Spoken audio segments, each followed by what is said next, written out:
ये बात उन दिनों की है जब हम यूनिवर्सिटी में पढ़ रहे थे।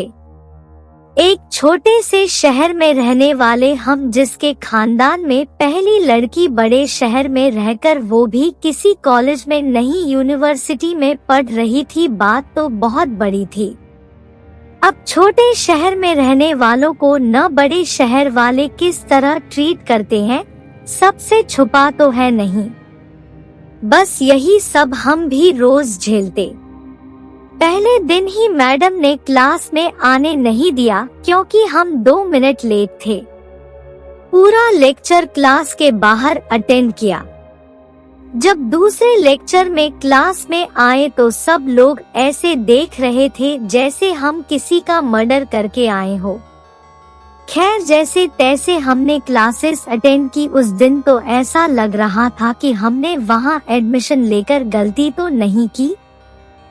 फिर मन में एक बात याद आई कि वहां पढ़ने का निर्णय तो हमारे अकेले का था, तो किसी की क्या जरूरत, और वहां हमें हमारी सबसे अच्छी दोस्त भी तो मिलने वाली थी, हमारी किताबें। उस दिन ऑफिस में जाकर हमने लाइब्रेरी वगैरह की जानकारी ली और लाइब्रेरी कार्ड बनवाने के बाद अपनी लाइब्रेरी पहुंच गए।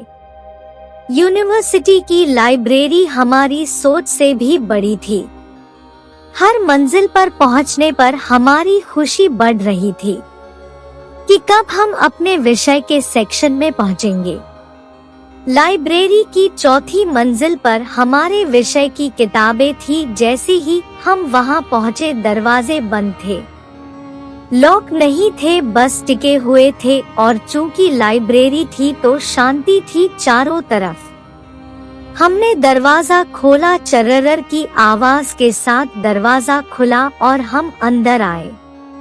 चारों तरफ किताबें ही किताबें। हम तो खुश हो गए। इतनी खुशी तो एडमिशन मिलने के समय भी नहीं हुई थी। सच में जैसे कोई बिछड़ा हुआ मिल गया हो। हम हर जगह जाकर किताबें देखने लगे। तभी अचानक से हमसे लगभग 3-4 रैक छोड़कर आखिरी रैक से किताबें अचानक गिरने की आवाज आने लगी। हमने यही सोचा कि वहाँ हमारे अलावा तो कोई है नहीं। फिर अचानक ऐसे कैसे किताबें गिरने लगी। हम हिम्मत करके आगे बढ़े और वहाँ पहुँचे तो हमने देखा वहाँ कोई नहीं था और ना ही कोई किताब गिरी थी। हमें अगल बगल देखा तो वहाँ कोई नजर नहीं आया। तभी हमारी नजर आखिरी रैक के सबसे ऊपर वाले हिस्से पर देखा तो कुछ पल देखते रह गए।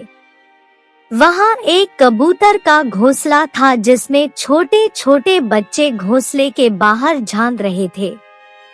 शायद कुछ देर पहले जब वह आवाज हुई थी तब वही कबूतर वहाँ आए थे और बच्चों को दाना खिलाकर उड़ गए।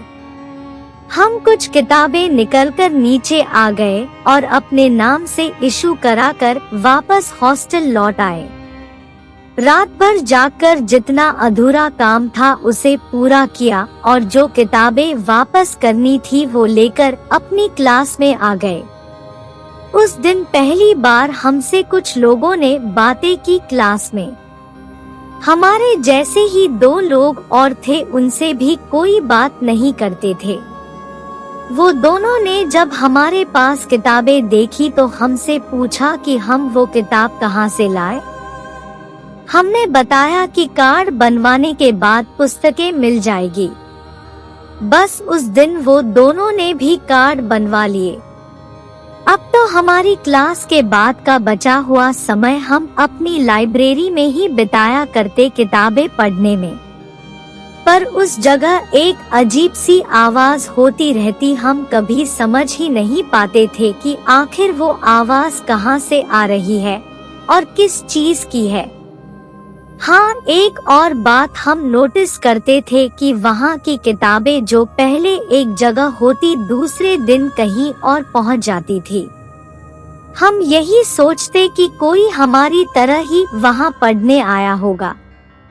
समय आगे बढ़ता गया और अब हमारी क्लास के सभी लोग हमसे बहुत घुल मिल गए थे। उसका कारण जिन मैडम ने हमें पहले ही दिन क्लास में नहीं आने दिया था, अब वही हमारी तारीफ करते हुए थकती नहीं थी। और सबसे बड़ी बात, नोट सिर्फ हमारे पास थे और परीक्षा के समय काम आने वाले थे। हमने सबको अपने नोट्स दिए। आखिर आदत से मजबूर थे तो मदद तो करनी ही थी। खैर, हम फिर भी लाइब्रेरी जाया करते थे। एक दिन हम सभी के साथ अपनी क्लास पूरी करके वापस लौट रहे थे।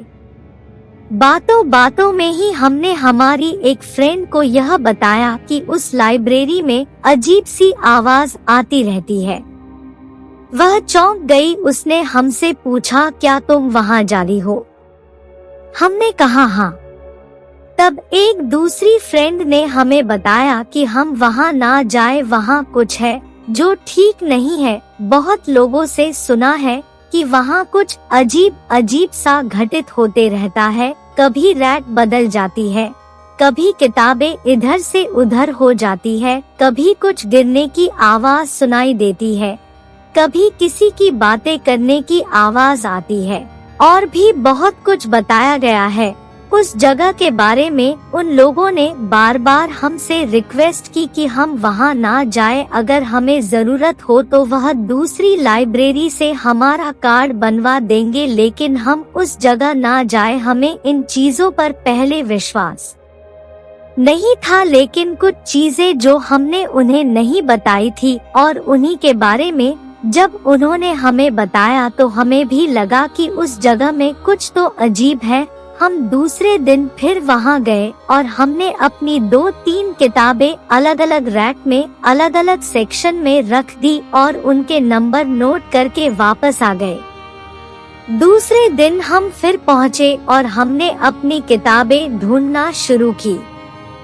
हमारे आश्चर्य का ठिकाना ना रहा। सचमुच में वह रैक बदले हुए थे और हमारी किताबें जहां हमने रखी थी वहां नहीं थी, बल्कि जहां से हमने पहले उठाई थी वहां पर रखी हुई थी। हम जल्दी जल्दी नीचे आए और हमने अटेंडेंट से पूछा कि कोई 4th फ्लोर में जो सेक्शन है वहां गया था क्या? हमारा कुछ सामान वहां छूट गया था, इसीलिए हम पूछ रहे हैं। हमने बहाना बनाया। तब उन लोगों ने बताया कि वहां सीसीटीवी कैमरा लगा हुआ है दरवाजे के बाहर, आप चेक कर लीजिए। हमने चेक करके देखा तो हमारे निकलने के बाद से लेकर उस समय जब हम दूसरे दिन वहां आए तब तक वहां कोई नहीं गया था।